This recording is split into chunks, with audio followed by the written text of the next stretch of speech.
বাংলাদেশের মতো নির্বাচনের আগে এত ধর্মের অপব্যাখ্যা পৃথিবীর কোন রাষ্ট্রের মধ্যে হয় না। এই মাহফিল পবিত্র জায়গা, এটাকে রাজনৈতিক মঞ্চ বানাবেন না। আপনি এই কথা বলতে পারেন না তো আমাকে ভোট দিলে এটা নবী সাল্লাল্লাহু পাবে, আপনি এইটা বলবেন না ভাই প্লিজ, যে আমাদের দল যদি হেরে যায় তাহলে ইসলাম পরাজিত হয়ে যাবে। আমরা সোনার মানুষ গঠন করতে পারছি না, এটা আমাদের ব্যর্থতা। আমরা দোয়া করছি আগামী সংসদে যারা যাবে আল্লাহ প্রত্যেককে সৎ যোগ্য ভালো ভালো মানুষগুলোকে আল্লাহ সংসদের জন্য কবুল করুক, আমিন বলবেন না? আমরা দেখছি যে ফেব্রুয়ারিতে নির্বাচন হবে, জনপ্রতিনিধিরা প্রত্যেকের বাড়িতে যাচ্ছে, রাস্তাঘাটের খোঁজ খবর নিচ্ছে, সবাই যাচ্ছে, কেউ কেউ আবার দানও কেটে দিচ্ছে। মারহাবা কর, দান কেটে দিলে ভালো না এটা? কিন্তু আফসোস তো এক জায়গার, নির্বাচন যেই দিন শেষ এরপরের দিন আর খবর নাই। কথা বলেন না কেন? না, আমাদের প্রতিনিধিরা যেইভাবে দেশকে ভালোবাসলো, জনগণকে ভালোবাসলো, রাস্তাঘাটকে নির্বাচন পর্যন্ত ভালোবাসলো, এই ভালোবাসা যদি নির্বাচনের পরেও থাকতো তাহলে আমাদের দেশ ইউরোপকে চোখ রাঙাতো। কিন্তু নির্বাচনের পরে ফোন ধরে না। জনপ্রতিনিধিরা আল্লাহর খুশির জন্য কাজ করবেন। আমরা বলি আমরা রাজনীতি করছি আল্লাহর জন্য, মোস্ট ওয়েলকাম। পৃথিবীতে আল্লাহ আমাদেরকে তিনটা কাজ দিয়ে পাঠালেন: আল্লাহর ইবাদত, আল্লাহর আইন বাস্তবায়ন, পৃথিবী বিনির্মাণে কাজ করা। কথা বলেন না কেন? আমি তো বলছি আমি আল্লাহর খুশির জন্য রাজনীতি করছি, তাহলে আমি এহেন কোনো কাজ করব না যেই কাজের কারণে আল্লাহ নারাজ হয়ে যান। কথা বলেন না কেন? আমি ব্যক্তিগতভাবে, আমরা প্রত্যেকেই তো চাই যে জাতীয় সংসদের মধ্যে আমাদের এলাকার যে ব্যক্তি যোগ্য, যেই ব্যক্তির ন্যায় বিচারক, যেই ব্যক্তি আল্লাহওয়ালা বান্দা, যেই ব্যক্তির মধ্যে ইনসাফ আছে, যেই ব্যক্তির মধ্যে ন্যায় বিচার আছে, ওই ব্যক্তি সংসদে যাক। কারণ কোন দুর্নীতিবাজের কাছে যদি দেশ দেই, কোন স্বজনপ্রীতির কাছে যদি দেশ দেই, কোন স্বার্থপরের কাছে যদি দেশ দেই, ও দেশ বিক্রি করে চলে যাবে। আমরা চাই ব্যক্তিগতভাবে সৎ ভালো মানুষগুলো সংসদের মধ্যে যাক, তবে ওই মানুষগুলো ইসলামকে মাইনাস করে নয়, 5% ভোটের কারণে ওই মানুষটা যাতে ঈমান বিক্রি না করে, এটা আমরা চাই। কথা বলেন না কেন? আপনি জান্নাতের টিকিট বিক্রি করতে পারেন না তো, আপনি এই কথা বলতে পারেন না তো আমাকে ভোট দিলে এটা নবী সাল্লাল্লাহু পাবে, নাউজুবিল্লাহ বলবেন না? আপনি এইটা বলবেন না ভাই প্লিজ, যে আমাদের দল যদি হেরে যায় তাহলে ইসলাম পরাজিত হয়ে যাবে, নাউজুবিল্লাহ বলবেন না?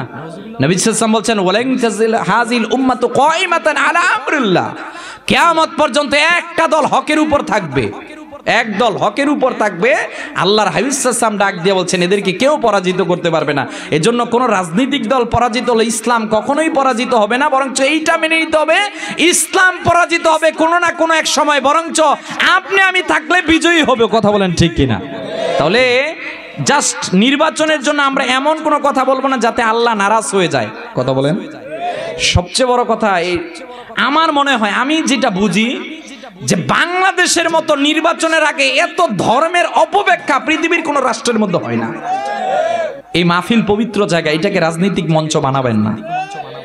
এখানে কোরআন হাদিস থেকে কথা হবে, কোরআন হাদিস যা বলেছে ওইটা আপনি মন খুলে বলুন, কিন্তু আপনার ব্যক্তিকে, আমার ব্যক্তিকে প্রতিষ্ঠার জন্য, আমার দলকে প্রতিষ্ঠা করার জন্য কোনো কথা হবে না।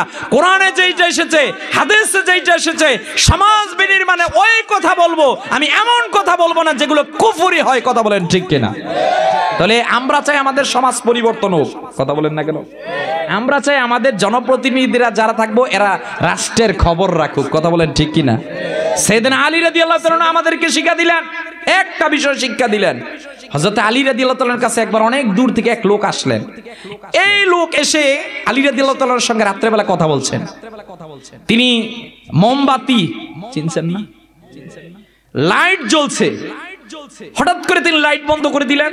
মেহমানটা চিন্তা করলো এটা কেমন হলো, সাইয়েদনা আলী কি আমাকে অপমান করছেন নাকি? সাইয়েদনা আলী রাদিয়াল্লাহু তাআলা বলছেন আমি অপমান করছি না, এতক্ষণ পর্যন্ত আপনি রাষ্ট্র বিষয়ে আমার সঙ্গে কথা বলেছেন, রাষ্ট্রের ওই মোমবাতির আগুন আমি জ্বালিয়েছি, ততক্ষণ পর্যন্ত জায়েজ ছিল যতক্ষণ রাষ্ট্র সংক্রান্ত কথা হয়েছে। এখন আপনি আর আমি ব্যক্তিগত কথা বলছি, যখন ব্যক্তিগত কথা হবে তখন রাষ্ট্রের কোনো কিছু ব্যবহার করা যাবে না।